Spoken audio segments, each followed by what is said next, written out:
Então, boa noite para o pessoal agora que está chegando do YouTube.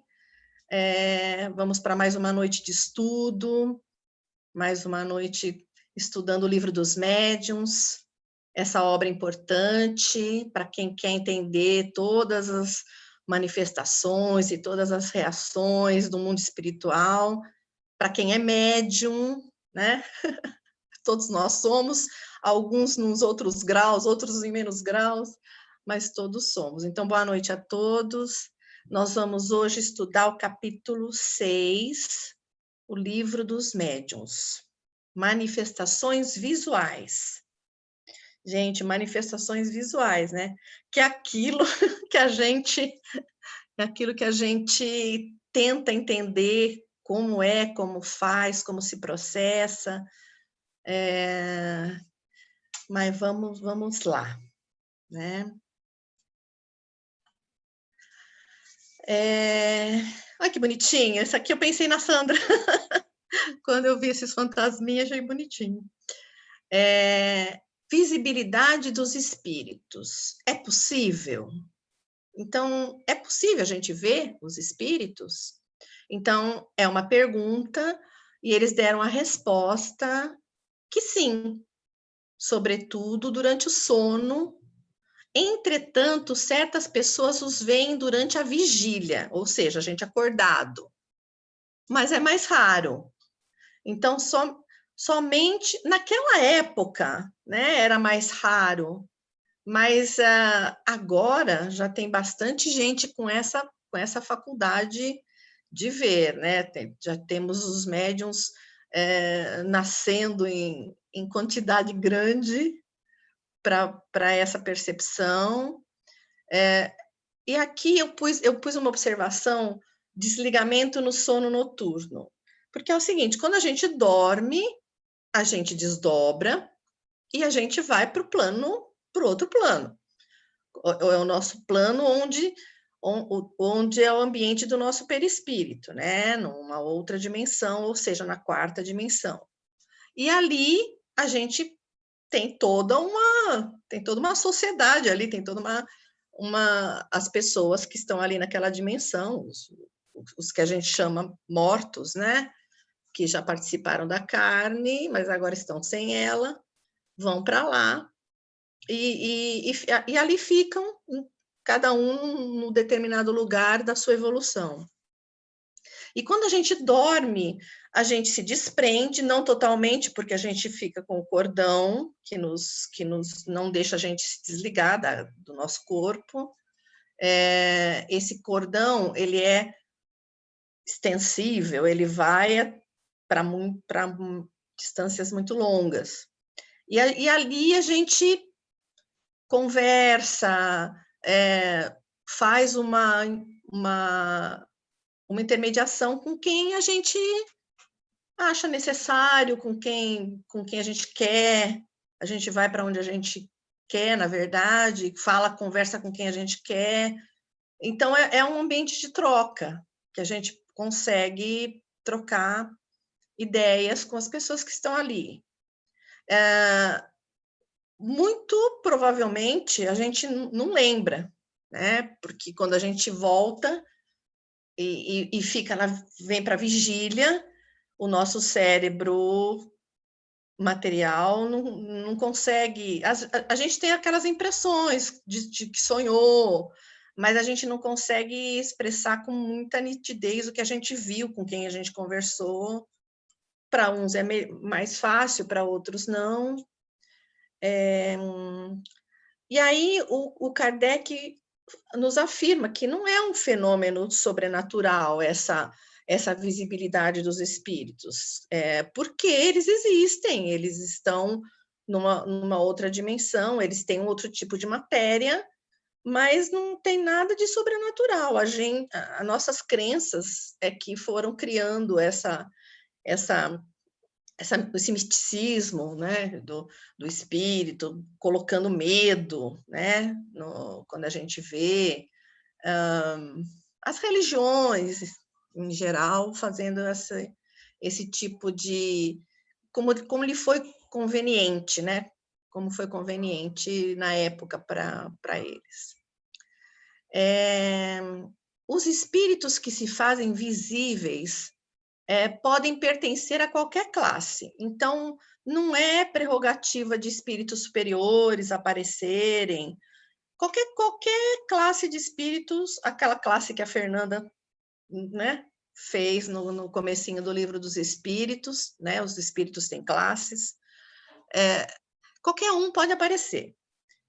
Depende do propósito, depende da vontade, depende do meio, né?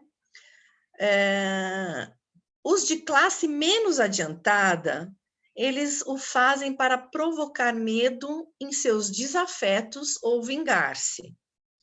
Então, ele está lá, ele desencarnou, ficou com raiva de determinada pessoa encarnada, ele pode ficar ali do lado daquela pessoa, porque a sintonia os liga, e se fazer visível para amedrontar, como acontece, como a gente sabe que acontece em muitas ocasiões, né? Tem outros que se fazem visíveis para pedir ajuda. Então, estão muitos desesperados, estão em sofrimento, onde estão, ainda se estão em muito sofrimento, ainda são densos, então eles têm até mais facilidade de aparecer para o mundo dos encarnados para pedir ajuda. São aqueles que eles conseguem trazer para as reuniões mediúnicas, que os médiuns veem, né? E os de classe mais adiantada o fazem para ajudar ou passar algum ensinamento. Então, são os nossos mentores, que às vezes aparecem para nós, para nos ajudar, nos dar conselhos. Há muitas, né? Quem pode ver, quem tem a percepção de ver ou de acionar a telepatia, não vê, mas escuta. Tem os que vêm também, né? Vamos continuar, então. Eles nem sempre têm permissão para aparecer. Quando é permitido, seja para que propósito for, o propósito final é sempre para o bem. Então, vamos supor que esteja, né, um espírito mais denso, querendo se vingar, ele aparece, e ele até acha que ele aparece pela vontade dele, mas foi pela vontade dele, mas com certeza foi permitido, porque aquela aparição para aquele desafeto dele pode trazer um benefício, né? Ali pode ter uma reconciliação, né? A gente nunca sabe o que pode acontecer. Então, os espíritos superiores, eles estão sempre no comando, sempre regendo as disposições aqui, né?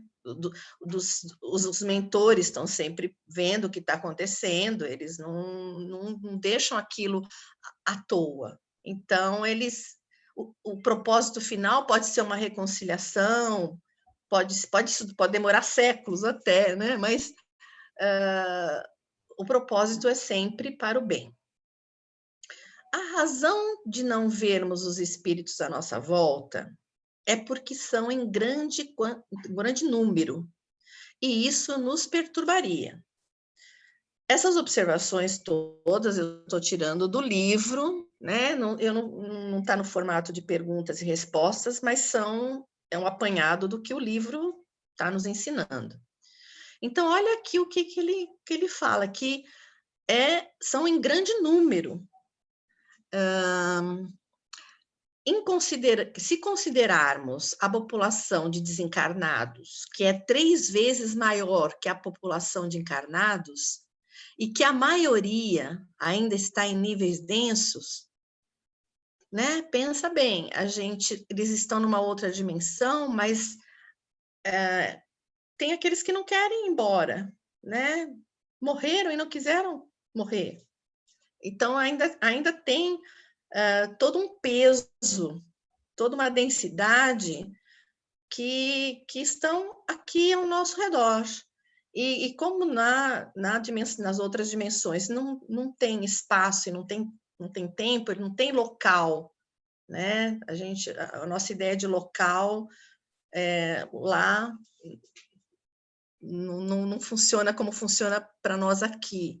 Então, eles estão onde eles têm que estar. Se eles querem ficar junto com né, uma mãe que foi embora, quer ficar junto com um filho querido, é ali que ela vai estar transitando naquela mesma, vamos dizer, local, né? Pela mesma sintonia, né? Pela mesma frequência de afinidade. E então, já pensou se são 3 vezes, se a população é 3 vezes maior, vamos supor que um terço dessa população já seja um nível mais elevado, não está por aqui, está um pouco mais acima. Ainda sobra bastante gente para ficar do nosso lado. Então, já imaginou a gente, né, sai na rua, não sabe se é encarnado, se é desencarnado, como alguns filmes, né, nos mostram, né? Tem alguns filmes que as pessoas que veem não sabem distinguir, né, quem é quem. Isso ia perturbar, com certeza, a ordem das coisas. Dá um sinalzinho que estão me ouvindo. Eu tô te ouvindo. Tá. Ou era o espírito deu uma mensagem falando? Ou você tá falando como um espírito, assim, para deu uma mensagem aqui que tá instável. Nossa, ontem estava muito ruim a internet, então vou esperar que ela não deixe na mão. Deu uma travadinha, mas assim, não deu nem para cortar o que você falou, só ficou meio lentinho, assim, mas foi bem rápido. Então, qualquer coisa a gente avisa. Vamos continuar. Nos mundos mais avançados, onde o corpo material é menos grosseiro, a percepção dos espíritos fica mais clara. Então, por exemplo, aqui, que é um mundo denso e menos avançado, a gente não consegue ver. Mas conforme os mundos vão se processando a evolução desses mundos e a gente vai conseguindo ir para eles, né? De acordo com a nossa evolução, a percepção fica bem mais clara.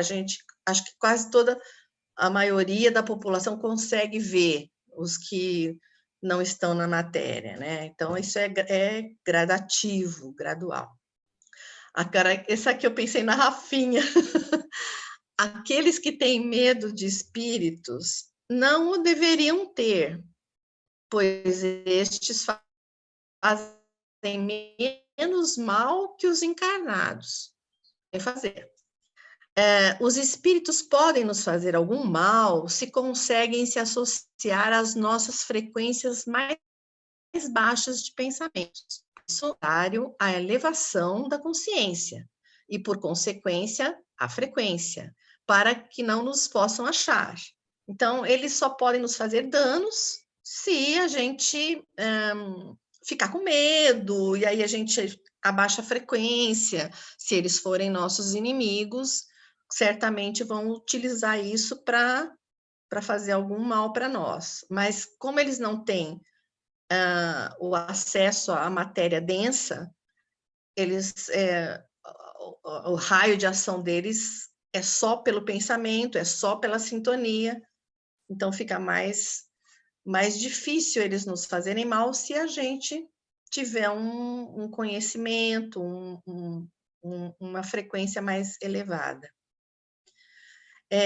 Podemos até conversar com os espíritos que, porventura, nos aparecem, perguntar o que querem, por que estão ali, Se são sofredores, poderemos aliviar de alguma forma seu sofrimento com nossa compaixão.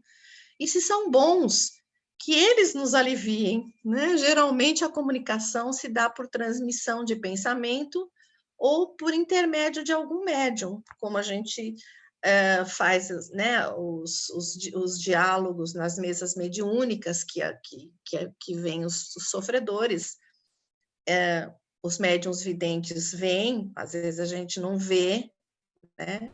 A maior parte das vezes a gente não vê, só conversa com eles para aliviar, né? Para saber o que está acontecendo com eles, para colocá-los a par da situação de que eles estão, porque muitos não sabem que desencarnaram, essa é uma realidade forte. Muitos não sabem que desencarnaram, ainda estão no momento de quando sofrem um acidente, ainda estão naquele momento do acidente, paralisados ali, a sua mente ficou paralisada naquele momento extremo de dor, de trauma, né? Porque aí é um trauma.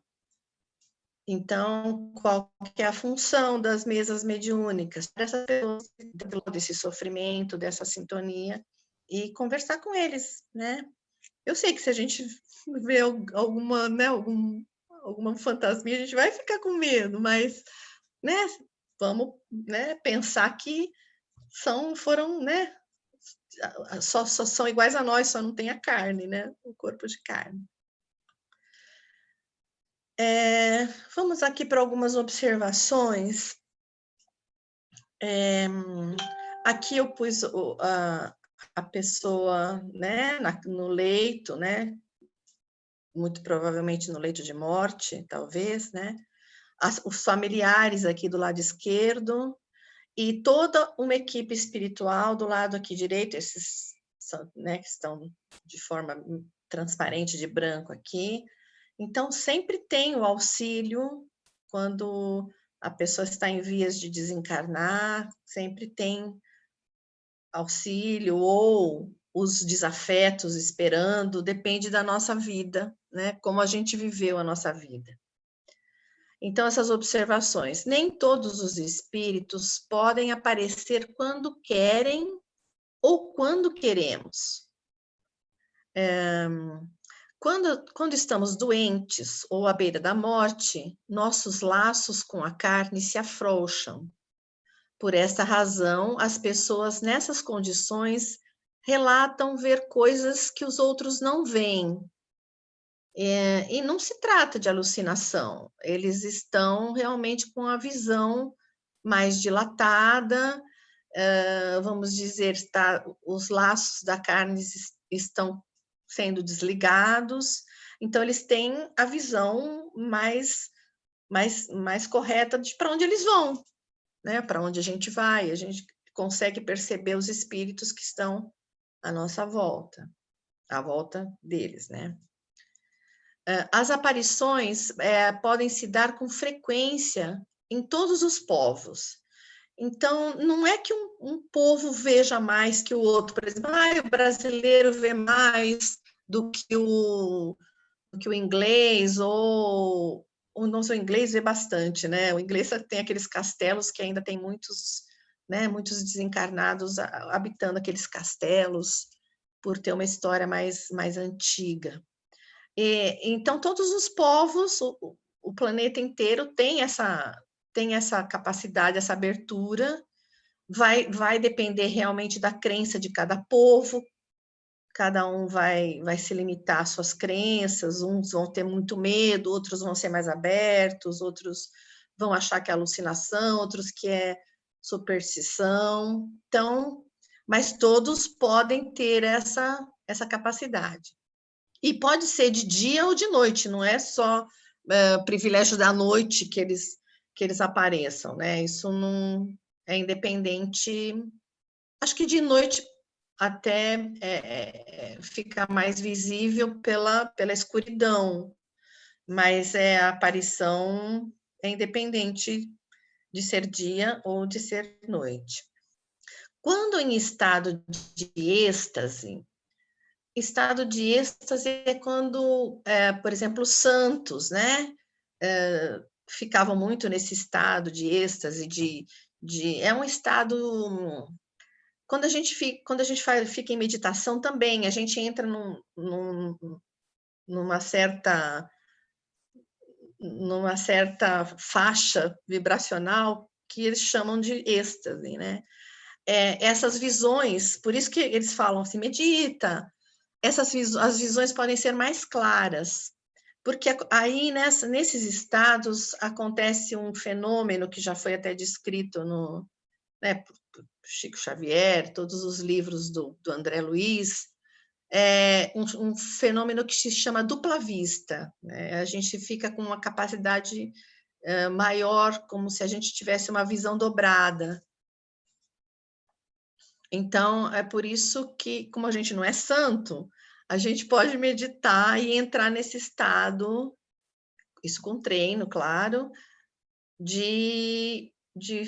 nessa faixa de frequência, para a gente poder ter um contato mais direto com os espíritos superiores, para a gente ter intuições, para a gente... quando a gente está com algum problema que a gente precisa resolver, a oração, né? Não precisa ser meditação. Uma oração também tem esse mesmo... Uma oração sentida tem esse efeito também. Porque, e assim, quando a gente está meditando, orando, a gente está com o olho fechado, né? Então, quem vê são os olhos da alma, não os nossos olhos físicos. Gente, olha, a qualquer momento vocês podem me interromper, falar, para eu sentir que eu estou encarnada. Pra ter certeza que a gente está te vendo, né, Dora? Ter certeza, né? Ai, gente, certeza absoluta. Se alguma dúvida surgir, se quiser fazer alguma pergunta, né? Então, eu aqui quis pôr algumas perguntas e respostas, porque eu achei legal. A pergunta 25. Todo mundo está apto a ver os espíritos? A gente vai repetir, mas é bom para a gente frisar o que acontece, né? No sono, sim, mas não no estado de vigília. No sono, a alma vê sem intermediários, porque, né, quando a gente está desdobrado no perispírito, os nossos órgãos, a gente não tem os nossos órgãos físicos, né? Então, a gente não tem intermediários para ver, não tem os nossos olhos físicos, né? Na vigília, é sempre mais ou menos influenciada pelos órgãos, ou seja, pelos nossos órgãos de visão, né? Por todos os nossos sentidos. Por isso, as condições não são sempre as mesmas. Pergunta 26. A que se prende a faculdade de ver os espíritos durante a vigília? Resposta. Essa faculdade depende do organismo. Prende-se à facilidade maior ou menor que tem o fluido do vidente para se comunicar com o fluido do espírito. Assim, não basta ao espírito querer se mostrar. É preciso que encontre na pessoa a qual quer se fazer ver a aptidão necessária. Essa faculdade pode ser desenvolvida, mas é preciso ter cuidado, né? Uma pessoa que não está preparada para ver e quer ver, não sei se vai ficar feliz se ver, né? Então, olha que interessante aqui. A pessoa precisa ter uma aptidão e depende de organismo para organismo. Pergunta 27. Pode-se provocar a aparição dos espíritos? Resposta. Algumas vezes, mas raramente. Ela é quase sempre espontânea. Para fazê-lo, é necessário estar dotado de uma faculdade especial. Então, isso a gente tem que levar bastante em consideração. Então, só quem a gente ficar evocando o espírito não é legal, né? Porque a gente não sabe que tipo de faculdade nós temos e que tipo de sintonia nós temos e que tipo de espírito vai vir à nossa evocação. Por isso que é preciso tomar cuidado. De qualquer forma, a gente precisa ter vir organicamente preparado para isso, porque quase sempre é uma missão. O médium, quando ele vem com a faculdade de vidência ou de mediunidade, ele pediu, é uma prova, é um jeito que ele tem para ajudar os outros que estão em sofrimento e, com isso, pagar os seus débitos, seu carnezinho, né? E tem muitas vezes também que você que pode ter uma evocação de um espírito e eles podem tomar formas de animais.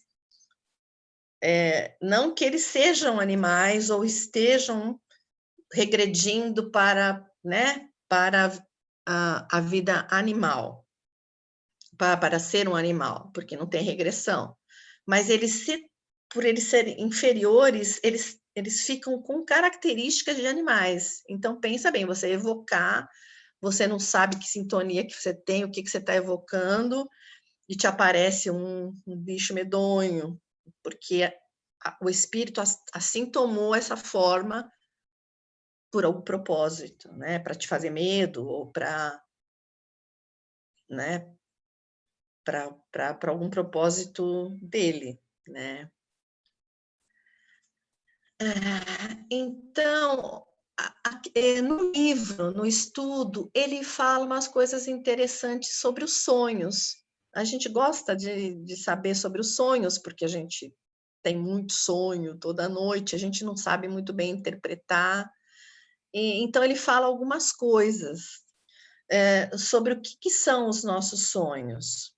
Então, o que ele fala é o seguinte, que o que a gente vê em sonho pode ser a nossa visão atual das coisas presentes que a gente vive no nosso dia a dia, ou mesmo a gente pode sonhar com algumas coisas que a gente não vê, são coisas ausentes, né, do nosso dia a dia, mas de alguma forma elas participam do nosso sonho. A gente pode ter visões do passado, a gente pode sonhar com o passado, porque, tornando a dizer, quando a gente está em desdobramento, a gente está num local de não tempo e não espaço. Então, passado, presente, futuro não são lineares, eles se confundem. Tanto que você pode ter pressentimentos do futuro. Então, você pode sonhar, tem muita gente que sonha com acontecimentos que virão, isso é muito comum. Então, você pode ter visto lances do futuro. E, em outras vezes, os sonhos podem ser painéis alegóricos que os espíritos nos fazem ver. Olha que interessante. Eles podem pôr tipo uma televisãozinha assim, para a gente ver algumas cenas, né? Né? Advertências e conselhos se são bons espíritos. Olha, não faz isso, que vai acontecer isso. Ou para nos induzir ao erro se são maus. Alguns que a gente, né, que nos enganem durante o sono, para nos induzir ao erro. Então, nossos sonhos são uma miscelânea dessas coisas. Por isso que fica aquela confusão, a gente não sabe. Mas, de qualquer forma, se a gente começar a prestar atenção, a gente vai conseguir, às vezes, fazer um diagnóstico do nosso sonho. E aí, eu lembrei da Lisiane aqui nessa, não sei se ela está aqui na nossa coisinha, aqui, na nossa reuniãozinha. Deixa Deixa eu ver. Bom, depois eu vejo. Porque aqui ele fala sobre aparições na vigília. Então, como pode se manifestar os espíritos, né? Podem apresentar-se sob uma forma vaporosa e diáfana, algumas vezes vaga e indecisa.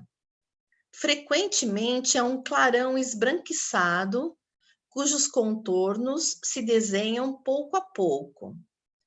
O espírito toma a aparência que o faça reconhecer, se assim o quiser ou puder. Foi o que nós falamos nos comentários da aula passada, né? Uma pergunta da Lisiane. Então, aqui eu pus exemplo Esopo, que Esopo foi uma das encarnações, uma das encarnações de um espírito que ele era corcunda e famoso, né? Nessa encarnação. E ele já teve muitas outras encarnações depois dessa, só que quando ele aparece com essa aparência de corcunda, né? Para ele se fazer reconhecido como foi reconhecido naquela época. Os pretinhos velhos também, né? Eles se apresentam como escravos, para transmitir alguma coisa, algum ensinamento, ou para, né, para serem reconhecidos de alguma forma. E o que se vê melhor, pelos relatos deles lá, são a parte da cabeça, do tronco e dos braços.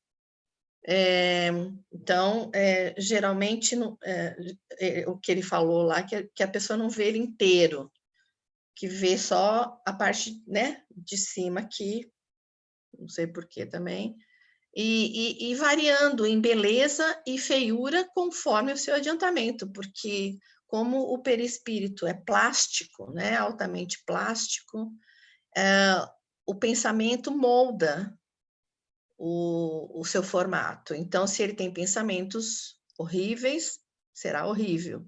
Se ele tem pensamentos sublimes, será sublime. Então, ele é... Por isso que, às vezes, tem alguns perispíritos que têm o formato de animais, de tão animalizados que estão e são, a aparência deles é de animais. Deixa eu ver o meu horário aqui. Tá dentro. Propriedades do perispírito. A Sandrinha falou perispírito. Então, vamos ver as propriedades do perispírito, né? Que é o que aparece, né? São as manifestações visuais. O que aparece para nós é o perispírito, que geralmente ele é invisível a nós. A gente não vê. Quando quer se mostrar, se permitido, ele tem uma propriedade, ele modifica o seu estado, assim como o vapor que conhecemos pode se tornar líquido ou sólido por fatores externos, né? A água, eu pus aqui a água líquida, o gelo e a nuvenzinha, elas se transformam em seus estados por fatores externos, calor, frio. Só que no caso dos espíritos, ele o faz pela força do pensamento. E somente para os médiuns que tenham afinidade, ou seja, aqueles que nasceram com uma propriedade de vidência. Por isso, não são todos que o veem, e cada um vê de uma maneira diferente também. Então, numa reunião mediúnica, nem todo mundo vê a mesma coisa. Ele pode aparecer um mentor falando, mas, via de regra, nem todo mundo vê exatamente a mesma coisa, porque depende, é o que falamos, depende do nosso organismo, da nossa sensibilidade, depende de uma série de fatores. Outra propriedade do perispírito é a penetrabilidade, ou seja, ele é uma matéria em uma outra dimensão, então ele atravessa todas as matérias dessa nossa dimensão. Então, não tem porta, não tem parede, não tem nada que o impeça. Tem alguma coisa que o impede, o próprio pensamento dele. Eu já li alguns livros em que tem alguns espíritos que eles ficam presos numa casa e não conseguem sair. Então, a mente deles os impossibilita de sair. Eles acham que aquela parede é real para eles e é real e ele não sai. Mas isso é na visão deles ali limitada. Mas eles aqui têm livre acesso a todos os locais na nossa dimensão aqui. Muitas pessoas se lembram de ter visto os familiares seus que faleceram e vieram se despedir. Nós aqui já vimos algumas histórias, né, que alguns amigos contaram aqui. Então, isso é muito comum também, né? A pessoa vê de relance, nem sabe que aconteceu alguma coisa ou que desencarnou, mas ele conseguiu ver, então ele vai ali para se despedir no seu formato de perispírito. Aqui ele dá um alerta que é necessário cuidado com as ilusões de ótica, porque a gente vive num planeta com matéria densa, a gente tem o ar, a gente tem a luz, a gente tem as refrações da luz no ar, a gente tem algumas pessoas no deserto veem miragens, então a gente também tem que distinguir, né, uma coisa da outra, não achar que tudo é fantasma ou pessoa desencarnada ou um espírito, porque tem essa possibilidade dos nossos olhos nos enganarem pela refração da luz, por uma série de condições climáticas que a gente tem aqui no nosso planeta, né? Nós já estamos quase acabando aqui, está curtinho. E aí ele termina, ele encerra falando da teoria da alucinação. Então, assim, os materialistas podem tudo explicar com uma única palavra, alucinação. Então, por exemplo, não, isso aí o que você viu não é uma alucinação, né? Sempre vão achar alguma justificativa, porque não acreditam. Existem efetivamente as aparições reais, e podem também ser fruto da nossa imaginação impressionada. Por exemplo, a gente assiste um filme de terror de noite e o nosso cérebro ele registra as impressões, ficam ali registradas. E elas podem se reproduzir em determinado momento, ou no sono, ou na vigília, mas não é uma aparição real. Mas isso não quer dizer que não existam aparições reais, né? Podem ser confundidas, né?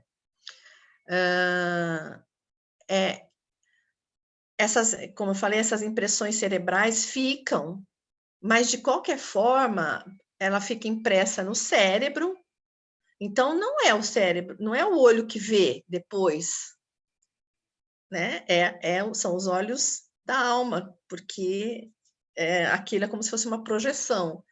Pode não ser real e pode ser real. E como é que a gente começa a distinguir isso, né? Pelo estudo. A gente tem que estudar, a gente tem que observar, a gente tem que fazer as distinções necessárias, não se apavorar, não ficar com medo, não deixar que as crenças tomem conta da gente, né? de superstições, porque isso é tão milenar para a gente, né? A gente já a nossa humanidade é cheia de lendas, de superstições, e a gente é altamente impressionável. Então, aquilo fica no nosso inconsciente e às vezes, qualquer coisinha dispara um medo, mas a gente pode e deve saber qual é a origem desse medo. A gente tem meios agora para isso. Então, é sempre muito útil fazer essa distinção e não ter e tentar entender, não ter medo. Por isso que a gente estuda, né, o livro dos espíritos, o livro dos médiuns. Acredite ou não, uma hora a pessoa vai se deparar com um fenômeno, né? Sendo ela materialista ou espírita, ela vai se deparar com um fenômeno. E aí, como é que ela vai reagir? Né? Tem muitos espíritas que têm medo de espírito, né? Então, todas as teorias da alucinação, porque tem, dentro da teoria da alucinação, tem diversas outras subteorias. Ou que a pessoa é superexcitada, superexcitação, que a pessoa é impressionável, atualmente impressionável, ou da exaltação. Mas todas elas são insuficientes para explicar todos os fatos. Então, é aquilo que a gente mais ou menos falou, né? Quem não acredita, não vai acreditar, vai dar todas as desculpas, vai elaborar todas as teorias, né? Como a gente já teve as aulas das teorias todas que ele refutou, né? O Kardec. Mas a gente podia agir como Kardec, né? Ele não conhecia, ele era um cientista, mas o que ele fez? Ele falou: estou vendo esse fenômeno aqui, vamos ver o que é. Vamos estudar, vamos juntar um grupo para ver, para a gente saber o que acontece. E aí eu pus esse mocinho aqui, né, lendo o livro e pensando, né, porque não basta ler, a gente também tem que elaborar tudo que a gente estuda, todo conhecimento que a gente adquire, a gente tem que elaborar depois. Então, gente, olha, é isso aí. Acabaram os slides. Certinho. Foi curtinho, foi rapidinho. Eu sintetizei bastante, porque o livro... Por isso que é legal a pessoa dar uma lida antes no texto, se possível, né? Porque ajuda quando a gente vai falando, a pessoa vai conseguindo se localizar no capítulo. Então, é isso, gente. É a aula de hoje. Vou aqui despedir do pessoal do YouTube. Vamos continuar com o estudo. Toda quinta-feira tem. Como é que fala, Sandrinha? Dá o seu joinha. Dá o like, se inscreve no nosso canal, né? Liga o sininho para receber notificação quando a gente coloca vídeo novo. Minha mãe é youtuber. Né? Então, os youtubers ligados no estudo. Né? E eu acho legal a gente aproveitar também e falar, Dora, que a gente sempre no final do estudo fica discutindo os assuntos, abre para perguntas e respostas. Quem tiver interesse em participar, participa algum dia online com a gente, que é muito legal também esse nosso bate-papo depois, né? O mais interessante é o bate-papo depois, porque aí surgem, né, as dúvidas, as perguntas, as conversas. Eu acho a parte mais interessante, porque a gente ficar falando sozinho é estranho, né? Mas, assim, depois começa a interatividade, aí fica legal, fica gostoso. Mas aí a gente desliga aqui no YouTube, aí vai para o bate-papo. E o pessoal está convidado, né? Para participar com a gente aqui, para participar do bate-papo. quinta-feira, toda quinta-feira, quem puder, né? Fica bem bacana. Então, boa noite a vocês do YouTube, boa semana.